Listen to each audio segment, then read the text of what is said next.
The conversation you're about to hear today on the Media Roundtable is the first time we've released the uncut conversations that became the short series, What's a Podcast? The Revolution Redefined. I'm Dan Granger, CEO of Oxford Road and Veritone One and host of the Media Roundtable podcast. We're giving you the full-length version of specific conversations we had with about 30 of the leaders of podcasting today. That includes creators like Ira Glass, Guy Raz, so many others, as well as leading publishers, advertisers, and thought leaders, where we tried to sit around the table and debate what is a podcast, why does it matter, why'd you get into this to begin with, and what do we need to do to preserve that into the future as we build a bigger definition of what podcasting actually is. Some of these conversations are a snapshot of a very specific moment in time, but they're all durable and timeless in the importance of the conversation. I learned a lot. For me, this whole project was a love letter to podcasting and something that is able to blend real business value with the passion that brought me and so many others into this field. And I think you're really going to enjoy it. So with that, please enjoy this next installment of the full-length interview series, What's a Podcast?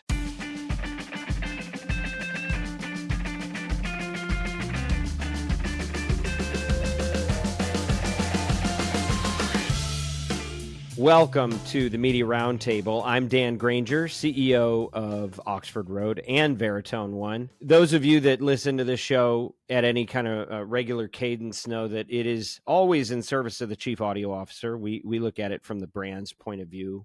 As they say, he who has the gold makes the rules. And so we think it's important to approach things from that perspective, and that's who we serve as an agency. But a lot of the things that downstream impact brands are actually, industry discussions that may not be obviously important to a brand, but certainly are important to those of us that work in the audio space. And even when we use the term audio, most of the time we end up talking about podcasts, right? Because that's really, I think, the renaissance that has happened. There's a lot of streaming audio consumption. It's growing all the time. There's a lot of streaming revenue. But the real kind of cultural movement has been around this idea of podcasting. And right now we're in a stage in the industry, you could argue we're a few decades in, where it's going through a bit of an identity crisis. And, I've been personally pushing for this industry since 2006 and started working in it full time in 2013. But, during those early years, I had to answer this question for all the brands that I would talk to. Most of them would ask me, well, what's a podcast, right? And I'd explain it to them, and there's a pretty straightforward definition. But here we are more than a decade post, kind of the watershed moment that was Serial. And the definition is definitely changing. And what made that important to people is changing. And so what we're doing with the Media Roundtable is really true to our core purpose, which is to use a podcast as an open lab environment for us to have kind of a family discussion within the industry about our identity and what brought us here and where we think this thing needs to go to preserve what was important about it to begin with. So this is all laddering up to our What's a Podcast series. And at the end of it, we're going to try to land on a definition and propose it to the industry, because I think we need to decide and not have it decided for us by this or that platform, but actually choose our destiny and something that makes sense and maintains the spirit, if not the letter, of what really all brought us to the party to begin with. And today, I'm joined by a very prominent player in the space, who's a veteran in this industry. I have AJ Feliciano, who is the general manager of the Roost network. Now, if you may know of the Roost, you may have heard of Rooster Teeth, but this is really like one of the real success stories in the business and very much a heritage brand. AJ is prior to being with the Roost and Rooster Teeth, before it was acquired by Warner Brothers Discovery, he was also head of strategic partnerships at Well Played Studios, and also worked on alternative programming for USA and Sci-Fi Networks. So welcome, AJ. Really excited to have you here. And just in some of our pregame chatter, I'm very excited for this conversation. I'm excited to be here. Thank you so much for the invite. Picking up on something you said to me earlier, you mentioned that you've been in this business for a number of years, and I'd love to just start out by getting a little bit of your story about what attracted you to this business. And as you tell your story, share a little bit about the question that you've been asking over the years and how that's kind of shaped your opinion. That's a great question. I've actually been thinking a lot about that recently, especially with all the changes happening in Hollywood. I cut my teeth in Hollywood. I started out working at 30 Rock in New York at NBC, almost 10 years, working in TV distribution, daytime programming, and getting my feet wet in a number of different functions there. And then I head out to the West Coast and I got to work for, Sci-Fi and USA Networks, developing unscripted programming. And that was in a traditional cable network complex world, which is right now going through a ton of changes. I got a call from this digital media company based in Austin called Roost to come on out and just do general business development, which most people know that business development means nothing and everything at the same time. It's all about what you do with it. But, just a month stepping into Rooster Teeth, what I saw was an innovative company. I saw one that basically did what makes sense at the time. And the podcast business was particularly interesting to me because they had built out a sales, marketing, and distribution apparatus for all the original content that they were making and said, we're just going to go do it all on our own, right? And podcasting, since its very inception at Rooster Teeth, had always included video since it was first introduced back in like 2008, right? Steve Jobs jumping up on the stage and introducing it for the first time. We started as audio in like the first month or two, and then immediately they're turned on to video because they asked the question, what's a podcast anyways?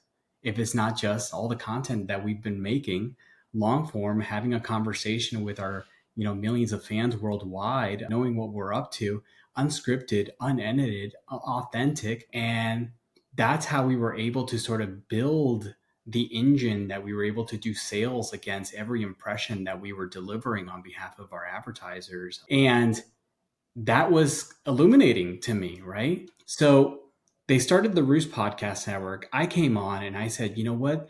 With this business, let's bring on partners. There are very few players in the industry that are taking video seriously. And we're going to go out there and we're going to educate our various partners on the promise of YouTube and the promise of being having simulcasted distribution and just being everywhere and anywhere. And we developed the thesis. First of all, the age-old question, what is a podcast? But also the fact that podcast consumption was a conditioned behavior. And what I mean by that is that depending on who you're talking to, who you're targeting, podcasting is considered a different thing by different people. And I generally, say that just for an example, you're talking to the soccer mom in Florida. What's a podcast? Is a thing I listen to on Apple because generally she has all of our connected devices on Apple, right? I asked the, finance person in their 30s who has a commute to work. They generally go to Spotify for all this sort of stuff. And what year are we in when you're asking these questions, by the way? Year, I mean, it's over the course of several years. There was never any like research to back it other than like, primary sort of asking these questions directly to our fans, but also just having the general pulse of young millennials being within a publishing arm that was always geared to them. It was a very community-based brand, so we always had a direct dialogue with them, and that's how we knew to expand into Twitch or expand into live streaming or expand into other mediums that they were just spending the majority of their time on. And that's when we knew to just do more what we call content efficiency, right? Just being everywhere and anywhere, and then working backwards from there and figuring out that model on how do we, do our baked in, ads, how, what are the platform's limitations as far as advertising goes, and creating a more 360 holistic environment to be able to make those integrations, those opportunities for advertisers and audiences alike. But the big sort of thing came from when you start polling and understanding, younger millennials and Gen Z. And when you truly ask them like what a podcast is, they have an idea of it, but they don't necessarily go out there to specific platforms seeking out what you might consider a podcast to be. Their general behavior is that if they're looking for a certain piece of content, they kind of automatically always go to YouTube because they have been conditioned from an early age. They almost never knew a world without YouTube. They have been conditioned to go to YouTube from everything. It could be a feature film. Hmm. They will automatically go to YouTube to see if somebody has pirated it and putting it up there and see what kind of window they have to actually, watch a lick of it. Well, Um, by the way, okay, so that's Gen Z and Gen Y. If you're an old person who's Gen X like me, where do we go? I mean, the same, a similar story can probably be said for YouTube, right? You see a lot of like successful podcasts out there that are geared towards a little bit of older audiences. Mm-hmm. But when we were to like classify things as a podcast, I think we sort of saw demographic breakdowns on where people would go to consume what you would classify as a podcast. Hmm. And so, in my mind, over time, I kind of just wanted to strip the word podcast out of anything that we were making. Interesting. And today, where I am, now that everybody sort of accepted this multi-platform distribution strategy, whether it's video or audio, I call it a simulcast these days. Interesting. It just feels more inclusive of every platform out there. It doesn't feel so targeted or directed. It doesn't put itself in a box necessarily. And when I'm talking to creators or, just some general fans and I say the word simulcast, they see it as like, oh, it's in multiple places. It just sort of clicks immediately without having to explain it. Well, so I'm going to dig into the implications on the term podcasting and some of that, but can you take me back just a minute for the uninitiated and just explain the Roost and what that was when you came into it and what it is today, just to provide a little framework and context for where you're coming from on some of this? Yeah, absolutely. So, with Rooster Teeth, they were creating owned and operated content. And we sort of classified Rooster Teeth as a mini Disney of sorts because it made podcasts, but it also made movies and TV shows. And it established some of like the early YouTube channels, first to try out new platforms, first to try out new things. They also had a live annual convention in Austin that brought tens of thousands of people to Austin every single year, all based around fandom for Rooster Teeth stuff and general genre stuff. E-commerce business, we had and one of the first streaming video on demand platforms. What they were able to do with podcasts is cross leverage all these different departments that operated within Rooster Teeth to create sort of a 360 revenue approach to what they were incubating in podcast form, all in house. And so with the Roost, what we developed was a partnerships business that offered all those same opportunities for independent creators outside of our owned and operated. And so the pitch was pretty easy. Is join our podcast network. We provide the foundation of sales, right? We're going to turn your YouTube sponsorship business into a media sales business, right? Create more frequency, scale, more structure to it. But then we're going to add all these layers on top of it for the right partners that competitively, other podcast networks weren't able to offer because they sort of saw Rooster Teeth as a rubric to the type of media company that they wanted to become. So they wanted e-commerce. They wanted to be on a streaming video on demand service where they add another revenue stream that includes, premium user usage.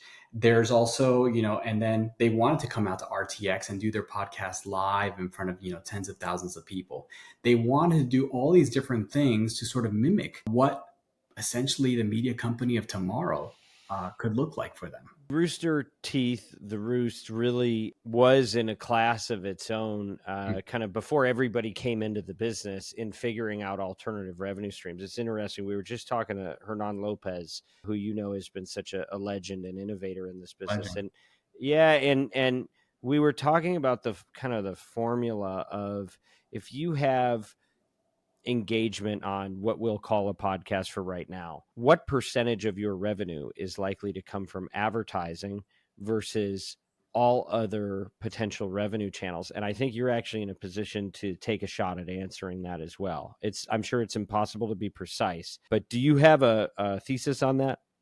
Yeah. So, and really, this is the big thing that whenever I have actually done a presentation on this, on like the trick to podcasting is sort of not putting all of your eggs into one basket, because you're sort of missing out on some larger opportunities. And also the general market, sort of goes up and goes down, and you want to be able to ebb and flow with it.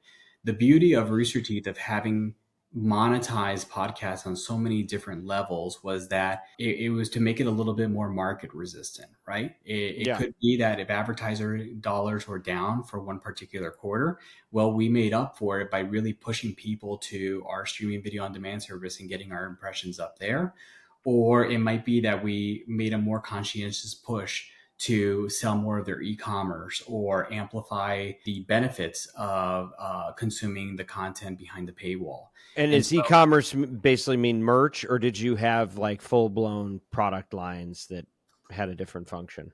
so there was merch, and then there's the licensing piece of it, right? I If you have a see. Yeah. successful podcast, there's Yeah. innovative ideas that you can do with, some direct response advertisers that see a particularly large conversion from, integrating into your podcast. Okay, well, let's do a line that is specifically for that Yeah. podcast. It's awesome.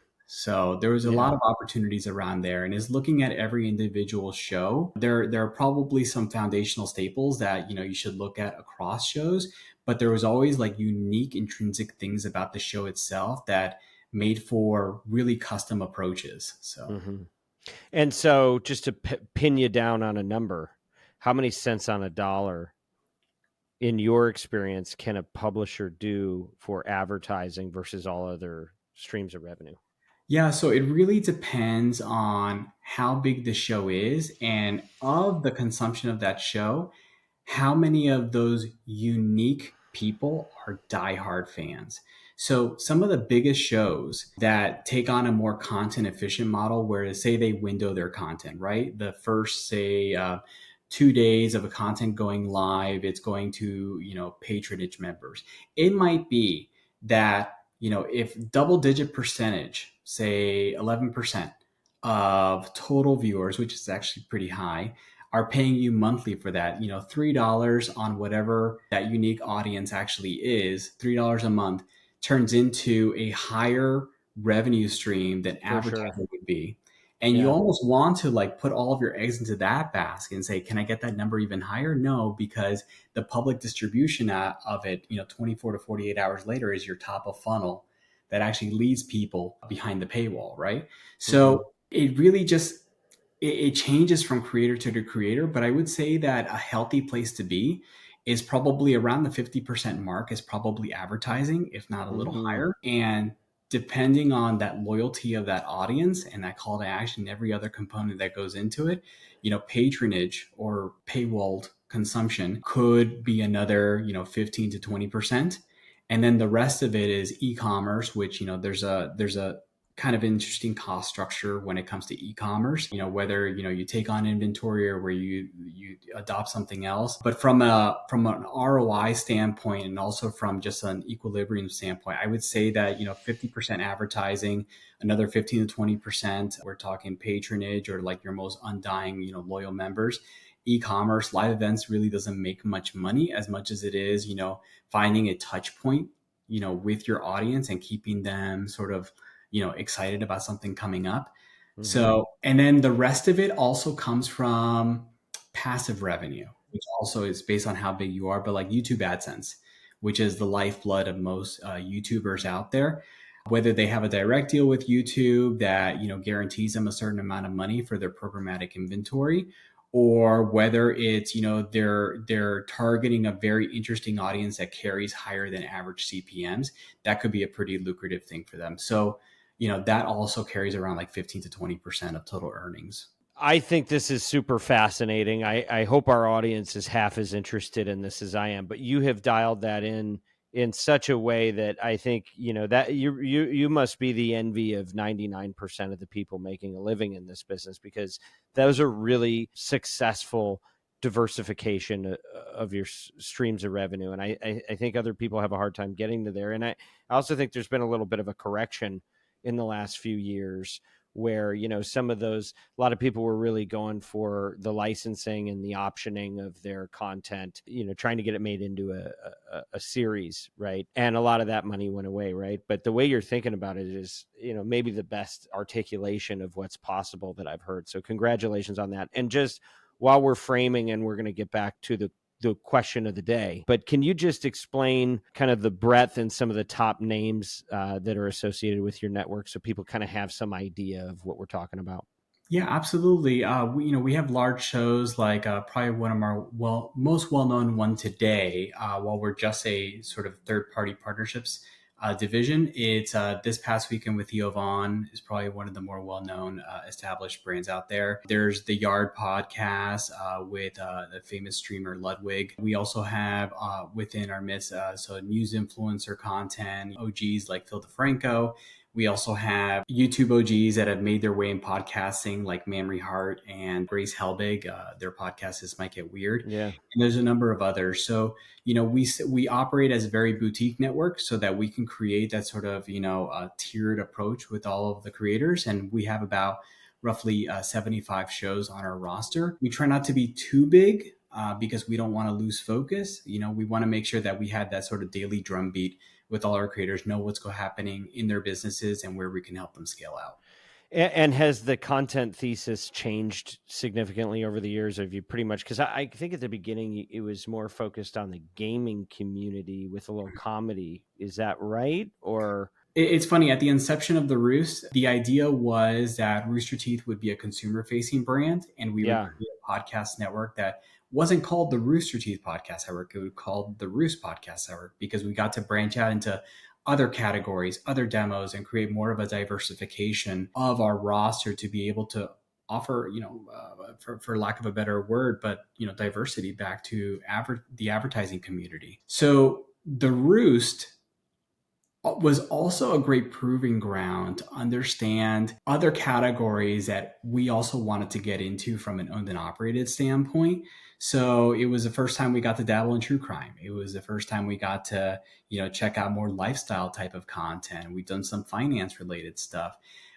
I think when the Roost was created, it was about what are the other interests for this younger millennial audience outside of the stuff that Rooster Teeth as a consumer facing brand was already well established in, right?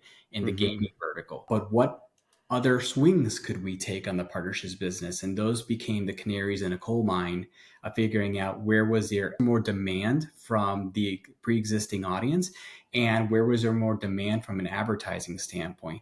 The other great thing about it is because we still wanted to stay closely aligned with that target, younger millennial audience, there was a tone and style for the shows that we signed into the Roost, right? There was an irreverence to them.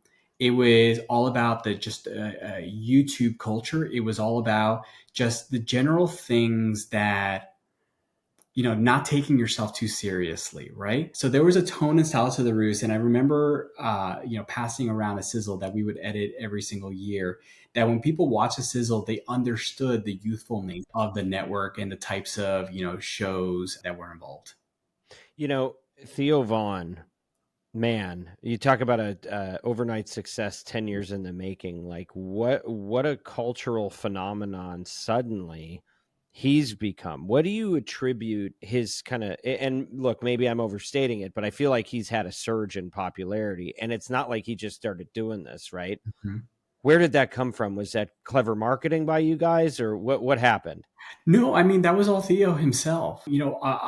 Did something change, or did the public just catch up? It's funny. I'm starting to construct a presentation around, the anatomy of a hit talk-based podcast. And I'm thinking through all the different points and evaluating the top 50 shows and what is it about those shows that just keep them positioned in there. And it is obviously, we talk about hosts that have the authenticity, but what does authenticity mean? And to me, authenticity is you sort of take the POV of the intended audience, right? You look at Joe Rogan and why is he so popular? It's not necessarily about Joe as much as it is how does he react to certain guests. His show is all about curiosity, Joe Rogan Experience. It's all about asking the questions. You don't have to be an expert in subject matter. It's just you take the position of the audience leaning in and asking the questions that they would have about whether it's conspiracy theories or politicians being on. And I think that certain hosts are really good at capturing the cultural zeitgeist and mirroring the general profile of the intended audience. Theo is a type of guy that people know a Theo, you know, they have Yeah. friends that are like him. Yeah. They have, there's something so not just genuine in that you know that he's being his real self, but it's more of like you grew up with that guy. That's a Is guy it that? that I thought it said he's deceptively intelligent, and you can't. And he doesn't make it obvious, but if you pay attention, you go, "Oh, he's smarter than everybody." there's a wink and a smile, right? Yeah. To him and Joe Rogan, some of the better hosts out there, that they ask a question from the POV of their audience, but they're sort of looking back on you as like, I got you, right? We're Uh huh. gonna see what kind of truth that we get out of this Yeah. Yeah. conversation. Yeah. Yeah. Interesting. Um, I think that is a good description of him. But I think what authenticity and the reason why people lean into certain podcast hosts, I kind of equate it with it's the antithesis of the host that you see hosting things in a Hollywood production, right? Right. Whether it's Yes. for a typical TV show on a network, they're reading from a script. Yeah. They're reading from, it's way too formatted. Podcasts feel like a line cut. It feels like something, and especially when you're watching the video, is just like, oh, I'm getting the real thing right now, right? Now that's a soundbite, by the way. And Yeah. I think you might have just defined. I think you might have just answered the question even before I formally asked it. What a great way to describe kind of the spirit of it, right? Mhm. I mean, is that part of what drew you to this business? There's a few things that drove me into this business, but I will say that in podcasting, it just made sense. Yeah. And I know that's such a general statement, but the more I learned about why advertisers leading into podcasts, why consumer adoption was just going through the roof, especially on video podcasts, is because it just offered something that was real, right? Yeah. The cultural Yeah. zeitgeist, if I start to look at research about millennials or even Gen Z, people are just seeking out something that just feels more authentic, more real, and provides a much cleaner view into what's actually happening out there and how people actually interact with one another in media and entertainment. And that in and itself is entertaining because you just feel like you're part of it. That was the idea with every podcast that we created at Rooster Teeth since the very beginning is we weren't going to cut these up. We weren't going to put on a show for anybody. We want everybody to feel like they're stepping into a conversation happening in real time. And that's why every single one of our sets came from a very familiar environment. Whether you were listening to a gaming podcast that was set against a bar, well, that bar looks familiar to you, right? It looks like your neighborhood bar. Or whether we had a show that was set in a diner, well, that thing was made it feel as if you were an extension of that sort of semicircle, prototypical diner chair where you're stepping into a conversation with people that in your brain you felt like were your friends that you were getting to know on a weekly basis, and this was just your weekly check-in. Hmm. So it felt really good. I will say that from a business standpoint, what I found so interesting early on is that it was market proven. Yeah. That we're talking direct to consumer content, boundless, efficient distribution. And to me, it was just from an advertising standpoint, because it was market proven and you knew that those numbers were real.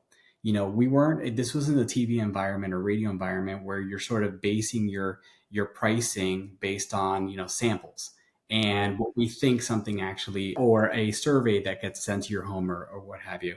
The data was better and the ROI was better. And the general business structure around actually creating a podcast, sure, you were competing against like 4 million of these other puppies that, you're competing against front catalog and back catalog, but the right content actually surfaces. So it felt like a medium that the right message is going to get to its intended audience because no one's stopping you from actually doing it, right? The barrier to Mm-hmm. entry is so low, you Mm-hmm. can make it on a dime. And as long as that messaging was consistent, frequent, and true to itself, it will find its intended audience. Okay, let's get to it. What's a podcast? A podcast is a multi-platform distributed long-form simulcast. Multi-platform, long-form, simulcast? Yes. And honestly, saying multi-platform distributed and simulcast might be the same thing. So the other soundbite would be a podcast is a long-form simulcast. A long-form simulcast. Okay, now let's sanity check this for a second. Could you be a scripted, produced series, and would that be a long form simulcast, or would that require something else? I guess if it's I don't know. I guess in that definition, what's not a podcast? What's not a podcast? I mean, I'm kind of going a little bit out there and thinking that nothing is a podcast and we should really throw out the word. So you're a bear on the term itself, because you, in your own business, which is a wildly successful business and contributor to this, and this is why it's so important that we're having this conversation. You believe we're now in a post-pod, that term podcasting has outlived its value. I do think that. Okay, so make the case for killing the podcast. I mean, by the way, this is great because I think you're the first person that we've had actually take this stand, and I respect that you're doing it. So give me the case to kill. You know what? I might actually have a deck. I did a presentation at a podcast movement that literally the title slide was "Let's kill the podcast." Oh, I mean, let's be honest about ourselves. Like, what is podcasting other than a move to direct to consumer long form content? It used to be that these types of shows could only be supplied by networks who commission it from established producers and land on your TV sets, and only a select few will ever be able to create quality content that you'll be able to consume from home or your mobile devices. The direct to consumer is interesting. It's interesting, but is that because there's no kind of program director or somebody that tells you it has to meet a certain standard before you publish it? Is it just the absence? Is it content through the absence of a gatekeeper? Yeah. I mean, for the most part, it's unregulated content for like the most part. There is no gatekeeper. There's no one that's commissioning it, but a large part of it is putting power back to the creator, right? The person who's actually making the content. Well, that's what's so interesting is I think that that's where it started, but is that really where it is today? I mean, aren't the leading voices represented by, don't they have now kind of a war chest of resources and sales teams and marketing specialists and people to cross promote with and, figure out how they're going to get the other 50% of their revenue. And, so is that actually still true, or has that maybe changed a little bit?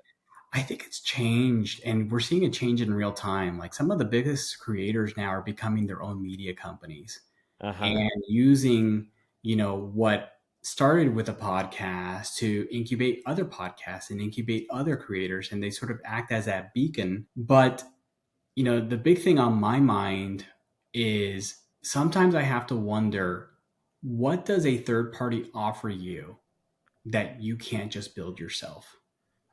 If you are technically nothing, right? So I think in a technical sense, you're right. You could have a dream and some grit and, nothing in your pocket. And, this is, at least in America, I still think you can make your way in the world. It's possible to make your way in the world.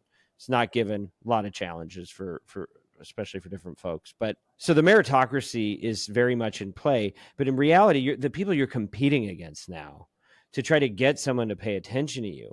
I mean, who's actually doing that out of their trunk anymore? Hasn't it all been, when we came into this business, it was that we were talking to somebody, Keith and the Girl was like the leading podcast, and they certainly had no machinery behind them, right? But today everybody's got a network, everyone has representation, everyone has somebody that's handling something for them that they either staff themselves, which requires resources and investment, or they're partnering with other groups, right? So is that really fair to say that that's the rule, or are we not back to the studio system in a way? Yeah, I mean there are certainly exceptions to it.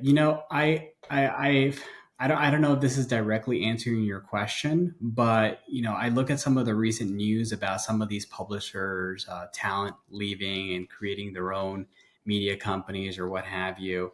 Sometimes I wonder if a hit talk-based podcast is both a great thing and also a bad thing at the same time, right? Why is that?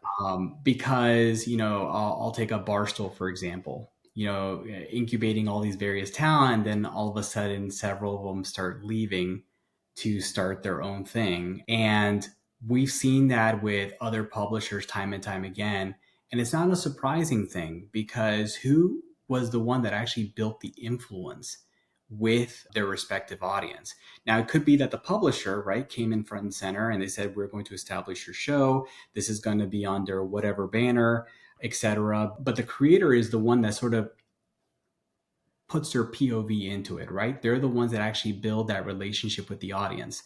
They are the brand that everything revolves around. They are the voice. And they're the ones that, especially from a monetization standpoint, the ones that the media agencies really rely on to put out the messaging about their, product or service, and that have the power to take that messaging and actually help it convert. So that right there, in and of itself, they are the engine to the very monetization that is built into the podcast. And so, I still think that, as we're talking about the creator economy, Yeah. certainly there are publishers out there where their brands reign above any creators that lend their POV to whatever programming that they're producing. But I still think at the end of the day that there are certain creators that they're the ones that tap in the culture zeitgeist. They're the ones that have the voices that led itself to creating the next wave of major media brands that they'll be able to incubate and start amplifying other voices in the space. And so we see it with, folks like, Ballin Studios. We see it with a number of creators that are sort of rising up in podcasting. But I also think back to your earlier question about, is it harder for like the smaller podcaster to like make it in today's world? And I'll answer that question from coming from a different angle. Why are so many audio podcasters now interested in YouTube? And I don't think it's necessarily about the promises that video can offer as much as it is a admission that audio wasn't up to snuff for them. Okay, so I'll disagree with you on this one. I think that I agree with your first statement that it's actually not about the video, but I think that in video you have the ability to do something that audio never figured out. And I'm not sure it could be figured out. It just hasn't been figured out at this point for sure, which is how do you promote? How do you market the thing, right? It was like you had to figure out how to game the iTunes algorithm for a while, right? Exactly. And that was like, and so that was a really kind of funky world where there really wasn't a lot of choices because you couldn't buy ads, you couldn't like purchase your exposure, you really couldn't do a lot to hustle this thing and get it in front of a lot of people unless you convinced somebody to let you into their feed or bought your way in. But with YouTube, the thing that they've nailed is the ability to chop it up and distribute it out and show little samples to people. It's sampling everywhere, right? And it's easy. It's like a trailer in a movie theater. When somebody's already there for that type of content, it's very easy for them to go, oh, I'll take that little sample. And then they go, okay, now I'm going to go. They've been exposed to the real thing. But it was very, very hard to symbolize. So I think it is completely, I don't think it's as much about audio versus video as it is about audio's inability to market itself within platform. I actually think we agree. That's a point that I was getting to. It was about discoverability. Yeah, It was about that completely. these, Completely. the platforms at the current stage didn't give them the ability to find the audiences outside of, hopefully you land on a carousel and gives you a little bit of a bump, or doing the age old tricks of, like you said, getting on a feed or collaborating as somebody's guest, etc. But YouTube actually has the algorithmic features Yeah. that allows content to surface as long as you develop that skill. You look Yeah, at yeah. some of the more established YouTube creators out there, and they'll be the first ones to tell you that YouTube is a game of skill, not chance. That's interesting. And the other thing is, I mean, I wish we could do 2 hours on this, particularly because you disagree with the term, and that's Mhm. such an important position because you're saying it out loud, and a lot of people are moving in that direction, and then you got a lot of stalwarts that are so invested in this business, right?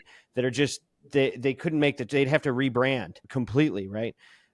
So there's a bit of a collision course that I think a lot of the old school podcasting community is on with a lot of where the world is going. I think that there is still so much momentum around podcasting. Now, will it take a new definition? Will it become like the talk radio version of like a shorthand, like talk radio was to radio? Mhm. Maybe, right? Like this could go a lot of different ways. There's a couple things I think are important that I'm going to put on the table and just let you react.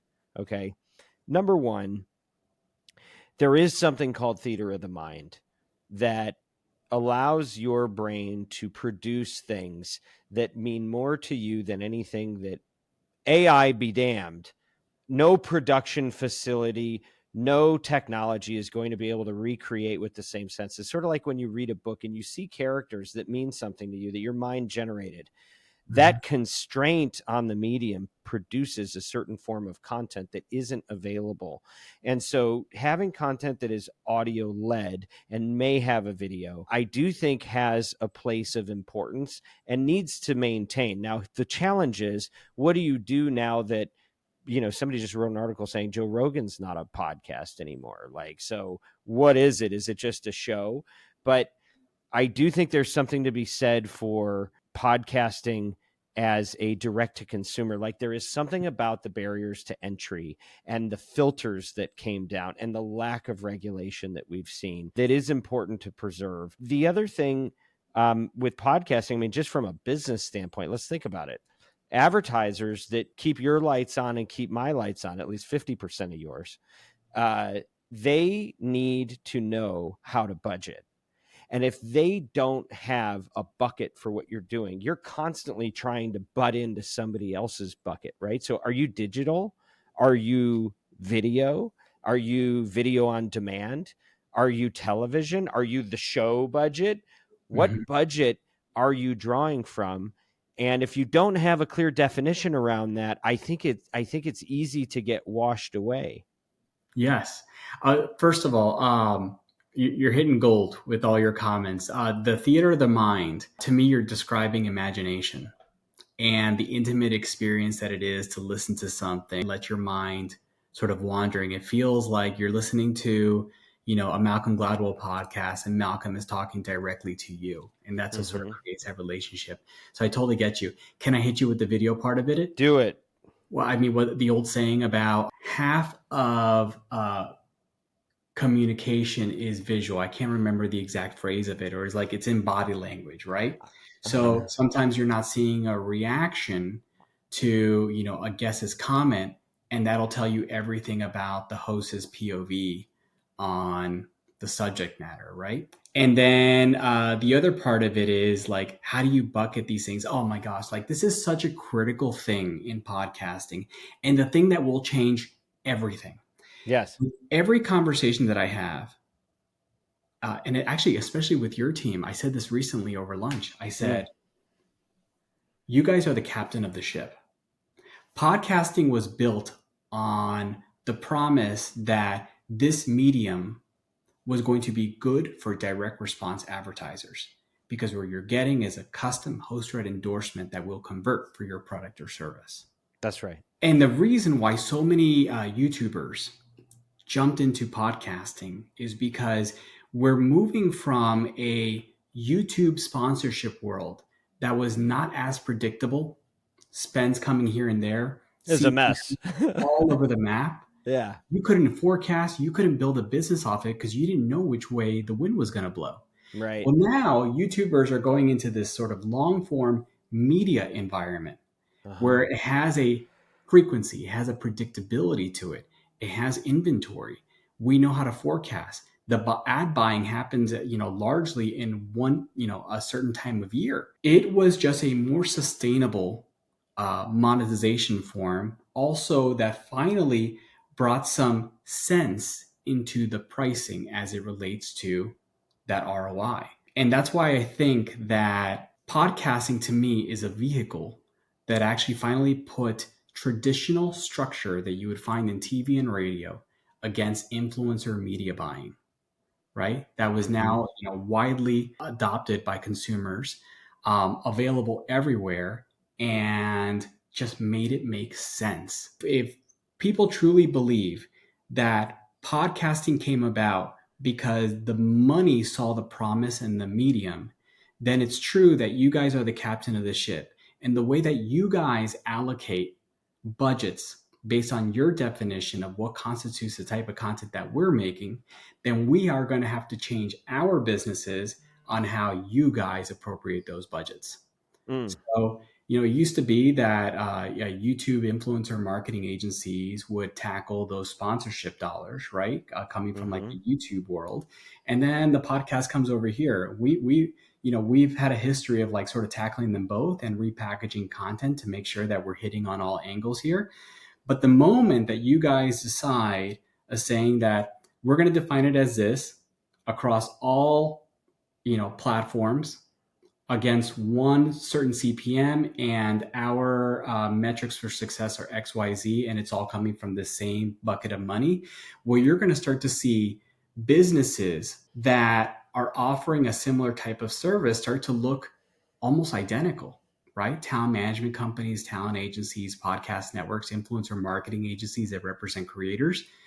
We're all going to start to look very, very similar because we're all trying to tackle the same budget at your disposal based on how you guys defined it. Interesting. So this is an important exercise. Okay, we're wrapping up here. I want to go to a couple things. One, you said that podcasting, and I think this is probably a big part of the thesis behind your business, is that podcasting is a vehicle, not a destination. Anything you want to add to that? Yeah, it's just the move into a direct to consumer environment. It's the quality of shows that you would expect in TV Mm-hmm. that are now delivered right to the customer, right to You the don't need a Netflix consumer. subscription. Well, you're about to, but Yeah. Well, you don't need a network executive to greenlight your show. There's no gatekeepers yeah, involved. You put it yeah. out there, and you know we're gonna. A lot of production companies are gonna have to mold their businesses in understanding what it is to put out content direct to consumer, and what it is to be your own marketer, what it is to understand how different platforms work, how to find an audience, how to think from a research analytical standpoint, understand what the audience wants, when they want it, and what are the mechanisms needed to actually get it to deliver value. So I think that the power is back with the creator. I think that platform distribution is certainly being anywhere and everywhere. I think when I say that podcasting is a vehicle and not the destination, it's just a really useful tool to finally putting structure to something that consumers were already watching or listening to on different platforms. Mm-hmm. But now that in long form, it's delivered in the quality that is reminiscent of anything that you see on television. Um, we're just going from a world that networks and media conglomerates no longer have ownership over the content, Mm-hmm. but the power is sort of just shifting to the creator as they become the new wave of media companies. I love it. All right, I'm going to read you a clunky definition and just react. Give me your gut reaction to what the meaning you're hearing is. There's going to be a better way to say it, but tell me what you think. An on-demand series that holds its meaning with audio only, with the ability to run ads by hosts or producers. Does that sound like a podcast? I just keep going back to, to me, I still want to kill the word podcast. I know you do. It just And I feels, love that you do. And we're going to market that like crazy because it's a wonderful counterpoint position and I think should be considered. And I think we do need as an industry to ask ourselves, is it time to put this thing on the altar and redefine? But are you really going to get people behind who tipped the scales in the presidential election? Was it the simulcasters? Or was it the podcasters? And are you really going to pull that term out of the culture at this point? SNL just did 2 sketches in 1 episode about podcasting. Well, Spotify also might be hard to kill. Yeah, but also Spotify kind of just put out their own messaging, right?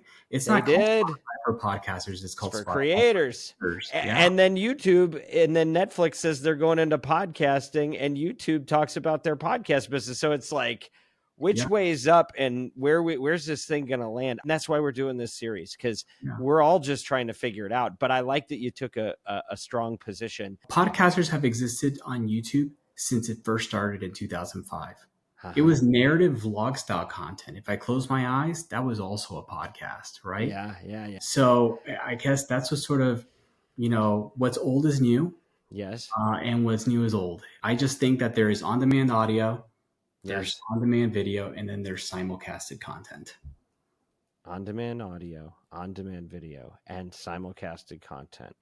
AJ, this has been awesome.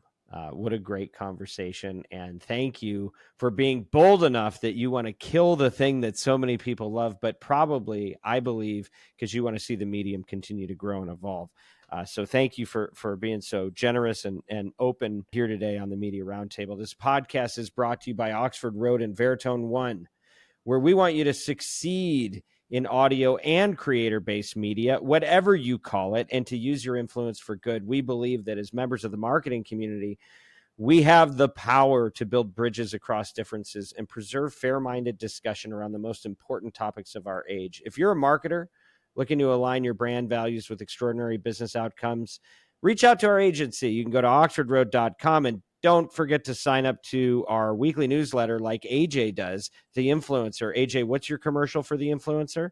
It is the most honest approach to advertising and advertising media buying from the ones who are truly the captain of the podcast ship.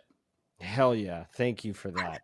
If you have any feedback for us, info@mediaroundtable.com. Make sure you check out our Creative Focus podcast by Stu Redwine ad infinitum. Thank you again to AJ, Haley, Ruby, Bianca, Kyle, Ezra, Mary Jane, Everett, Neil, Sean, and the team at Podcast One. As always, influence responsibly.